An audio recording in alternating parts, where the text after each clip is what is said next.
Printing money, keilmuannya banyak yang tidak paham, dan bagi yang sudah makan ilmu ekonomi sangat takut dengan yang namanya iblis inflasi. Doktrinnya diulang-ulang agar tidak ada yang berani menjalankan, kecuali Amerika dan Cina pada saat ini. Tetapi itu ada benarnya, takut dengan inflasi. Ilmu ekonomi kampus yang hanya hafalan buku catatan orang dari zaman ke belakang dulu, ditambah tidak pernah ada visi ke depan para ahli ilmu dan pembelajar tadi, maka ilmu tadi hanya diulang-ulang dan menjadi dogmatis pelajaran tersebut, bukan aplikatif. Ya wajar saja jadi takut. Sebenarnya bukan takut, memang nggak tahu apa-apa akan dunia nyata ekonomi bernegara. Padahal dalam banyak catatan dunia, pemahaman bapak modern monetary theory Michael Hudson sejak tahun 70-an yang kemudian dianut oleh Cina di tahun 1989 merupakan cerita panjang bernegara dan membangun ekonomi tersebut berbasis MMT. Referensi Michael Hudson ada banyak. Salah satunya adalah bagaimana Jerman membangun ekonomi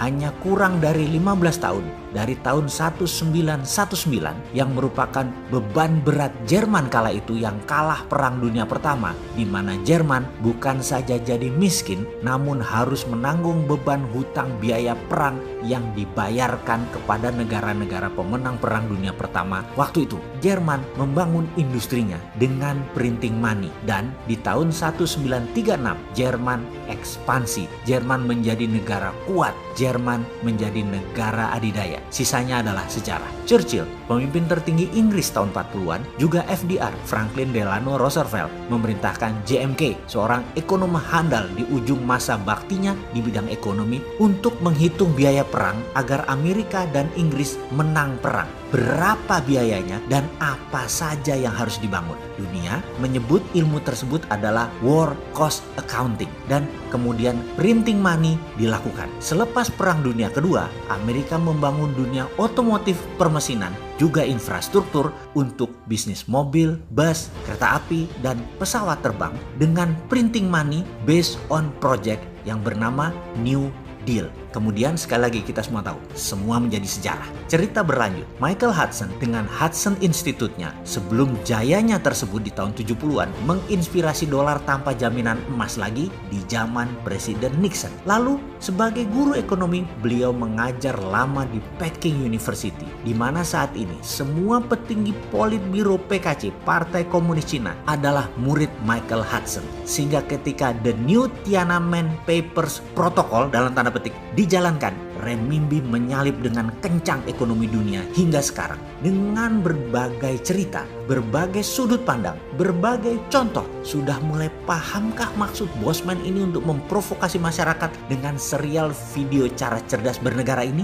Walau sering para cebonger kebakaran jenggot, karena si Sontoloyo ini sering menyindir kalimat, terutama yang disindir adalah 4L. Tetapi jujur, tidak ada kebencian sedikit pun terhadap bangsa dan negara ini. Hanya saja kita ingin maju dengan cepat, berdaulat, sehingga semua ilmu yang bisa membuat Indonesia berdaulat sampai ratusan episode ini hanya menjadi jejak sejarah bahwa kaum Sontoloyo serius ingin menjadikan Indonesia terdepan, di depan, melewati Cina, melewati Amerika. Kita punya segalanya untuk menjadi terdepan. Capek saya kalau baca berita, hutang lagi, kelihatan banget bukan ahlinya kelola negara. Karena terjadi pengulangan. Mana visinya yang membuat Indonesia memimpin dengan visi out of the box-nya? Sekali lagi, karena kita punya apa yang mereka tidak punya. Karena itu kita bisa menjadi yang terdepan. Hanya mental keberanian dan knowledge saja yang perlu ditambahin. Pasti Indonesia berjaya. Saya nggak sabar nunggu 4 tahun lagi. Karena peristiwa saat ini, risetnya global ekonomi ala corona ini disebabkan oleh corona ini. Ini adalah moment of greatness-nya Indonesia. Harus ambil peluang itu sekarang. Sekaranglah kita bergerak, bukan nanti. Grand plan-nya ada kan? Bosman yang kaleng-kaleng begini sudah ada. Gak percaya? Mau diurai? Kita mulai dari strategi printing money. Saat ini ekonomi Indonesia kanker stadium 3. Kita beri stimulus ekonomi. Jangan asal memberi stimulus. Begini ya caranya. Ada apa di tahun 2024? Kita nggak perlu selebgram yang terkenal, yang mahal, atau selebriti yang mahal. Naga surya itu 1 mega 1 hektar. Tapi kita tuh elektrifikasi baru 1000 kilowatt hour per orang. Tahun 2024 itu yang saya sebut political digital political. Digital political. Rahasia gue itu. Dan akan ini terus berdatangan ya. Energi tenaga nuklir tanpa radiasi. Jutaan UKM mulai dilirik dunia dengan digitalisasi.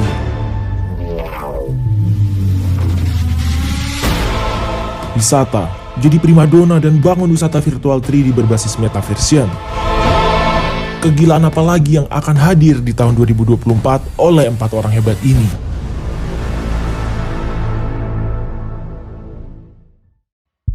Kita diskusi tentang SWF atau Sovereign Wealth Fund lebih dalam lagi sekarang. Kalau video terdahulu kita membicarakan secara garis besar apa yang Saudi Arabia lakukan, apa yang Norwegia lakukan, dan apa yang Uni Emirat Arab lakukan. Sekarang SWF kita bicara lebih dalam lagi. Memahami dunia SWF, Sovereign Wealth Fund modern, harus berbasis New Economic Model. Tidak bisa dilihat menggunakan Keynesian, tidak bisa menggunakan Neolib ekonomi. Melihat Neolib kapitalisme itu gampang. Kalau ada orang yang mengatakan takut inflasi, apa-apa menggunakan mistar penggaris grafik inflasi, itu mereka adalah berbasis ekonomi Keynesian. Pasti mereka Neolib.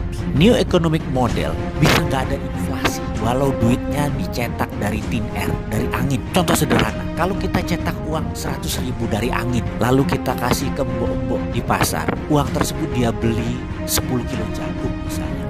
Lalu jagung tadi dia buat perkedel jagung yang dia goreng, lalu dia jual, dia dapat 100 buah perkedel jagung dan dijual masing-masing satuannya adalah Rp2.000. Dengan cara ini ada inflasinya enggak? Inflasi itu kalau duit diam, kalau nabung makan bunga, itu inflasi. Kalau beli barang impor konsumtif, itu pasti inflasi. Kita kembali ke pelajaran ala Neolibs di chapter yang lain. Sekarang kita ingin negara kita tidak berhutang lagi. Setuju ya? Masih mau coba pemahaman ekonomi Neolibs atau mau menggunakan modern ekonomi teori? Masih belum kapok ya?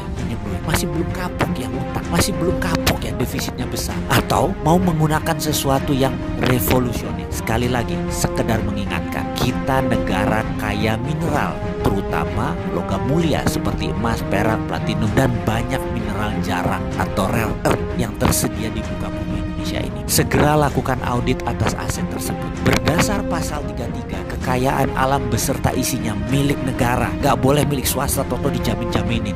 Bukan milik negara. Setelah diaudit, maka kita akan mendapatkan jumlah deposit. Sekali lagi, jangan pikirkan bagaimana sulitnya nanti nambang, bagaimana di mana areanya, ada yang open pit atau bagaimana nanti teknologinya, refinery smelternya mahal. Itu urusan swasta, itu urusan partikelir. Nanti kita nih negara, kita di atas swasta. Jangan pikirkan dulu mengenai teknologi, cara tambang dan lain sebagainya. Dalam SWF, Sovereign Wealth Fund, di dalam New Economic Model, mineral tadi tidak akan pernah ditambang. Ingat, tidak akan pernah diproduksi karena bukan untuk kebutuhan tambang yang seketika. Bukan, kita tidak memerlukan materialnya. Nanti sovereign artinya kedaulatan. Maka kita bicara siapa yang punya logam mulia, mereka berdaulat. Ingat itu kata-katanya. Yang punya logam mulia mereka berdaulat. Jauh di atas dolar, jauh di atas yuan. Kita hitung misalnya cadangan emas Indonesia, katakanlah setelah kita audit ternyata ada 100.000 ton. Angkanya sekitar itu memang. Dan itu ada di perut bumi Indonesia.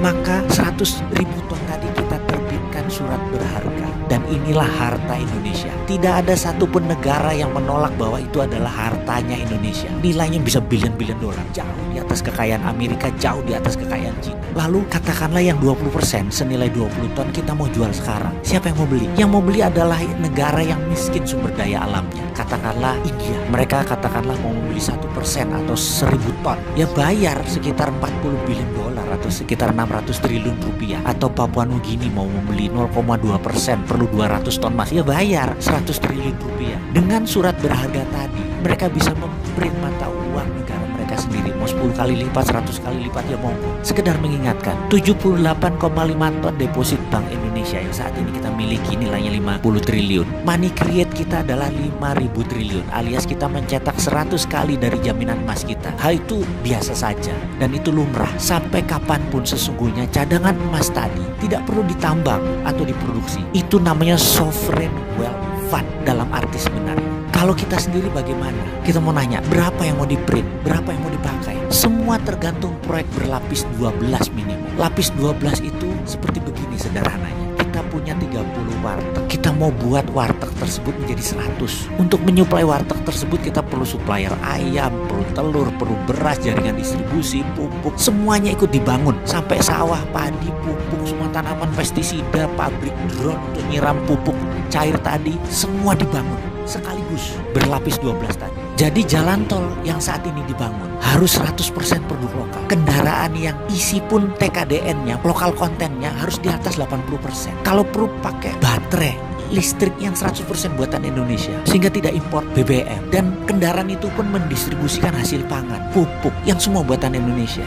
Kalau bangun jalan tol, besinya impor, isinya kendaraan asing bukan buatan Indonesia, pakai bensinnya impor, isinya pupuk impor, bangunnya pakai ngutang. Lah bingung kita ngurus kalau kayak gini nanti. Pakai SWF jauh lebih efisien. Berdaulat pakai SWF itu. Dan perlu nyali besar untuk berani berdaulat. Wahai pemimpin bangsa, beranilah.